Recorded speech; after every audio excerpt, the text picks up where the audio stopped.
Welcome to another episode of Practically Political. I'm Dave Spencer. And I'm Carrie Sheffield. Let's get right to it. All right, well, it's official, Dave. America's job market is slowing down. The unemployment rate rose to 3.7% in August from 3.5% in July, thanks to Biden's failed energy and spending policies and a reactionary Federal Reserve that was asleep at the wheel as inflation was spiking this past year.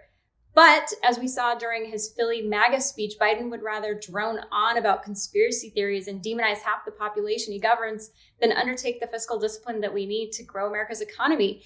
The whole thing just stunk to high heaven. I think we have to ask who approved Biden's backdrop. It was angry, red, nerve pulsating screams. You've got these two very muscular Marines standing behind him in the shadowy darkness. And the polls are in.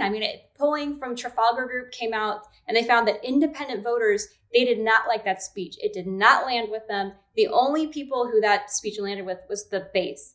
And we're already now, after Labor Day, heading into the home stretch. What on earth was he doing? And he's trying to backpedal and say, no, I don't think they're a threat, and trying to assuage people. But people saw who he really was. So, is there any way that anyone would ever believe that Biden is actually someone who doesn't want to demonize half the country?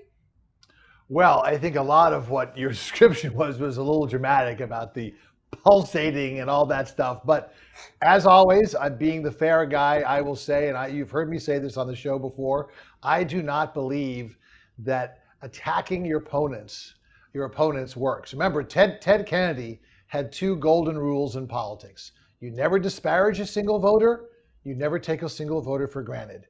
And I can't help but be reminded of a certain candidate's comment about a basket of deplorables in a campaign that was rarely recently. You never succeed by bashing the opposition. You should appeal to people's patriotism. You should appeal to their sense of country. You should appeal to their decency, what's right or wrong. And doing that, frankly, is a good strategy against Trump, because he is an affront to all those things. So I think the strategy was bad. It doesn't work. I think there are other ways of getting the base behind you. Okay, so, but having said that, Biden does have, compared to what's going on recently, some pretty good bipartisan achievements under his belt. The infrastructure bill, the burn pit relief bill for the veterans, the CHIPS bill. So he's gotten some stuff done. But I don't think the rhetoric is helpful. And by the way, I think that as far as the jobs report goes, it makes me laugh that people are now critical of over 300,000 jobs created when that used to be a good month. Okay, it's down from 500,000. But remember my favorite stat, there was more job growth in the last 3 years of the Obama administration than there was in the first 3 years of the Trump administration. So the Democrats, in terms of the record, have the upper hand on this one. Your thoughts? I disagree. Well, that was only because we were coming out of a recession during Obama's years. So you can't, it's the same way with the jobs created. No, I said Biden. The last 3 years of Obama's administration, we were not coming out of a recession.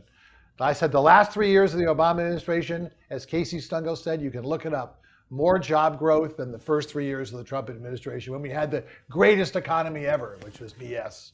Well, under the first 3 years of Trump, we had the lowest female unemployment, the best poverty rates among Black and Latino workers, the highest median household growth, wealth among the minority groups. So, yeah, but the thing is, as far as it is a huge drop to go from 500,000 plus jobs to 300,000 plus jobs. That's a huge drop. And the big difference, though, is that there are according to the U.S. Chamber of Commerce, 3.4 million fewer people working now compared to pre-COVID. So, and I blame Biden's policies on that. I blame the fact that he wants to perpetuate these slowdowns. We're still technically under COVID emergency because Biden wants to perpetuate COVID emergency, and that's terrible. That's why people vote with their feet. They're leaving the blue states and they're going to the red states, and that's where the economies are booming. And actually, Biden has to thank these Republican governors for any growth at all. Well, that's a whole another argument. But again, if you look at what's happened, and by the way, the reason that there are fewer people looking for jobs is more because a lot of women still can't get proper childcare, and a lot of people realize how much they hated their jobs.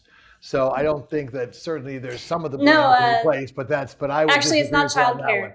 But I would disagree with you too. It's not the okay. childcare. Anyway, but the point is that yes, I think if we're doing 300,000 to 500,000 jobs a month, that's pretty good. And still, unemployment rate does vacillate up and down. If it's under 4%, that's a mark that many people said that we would never ever get to at all. So I'm not going to quibble over that.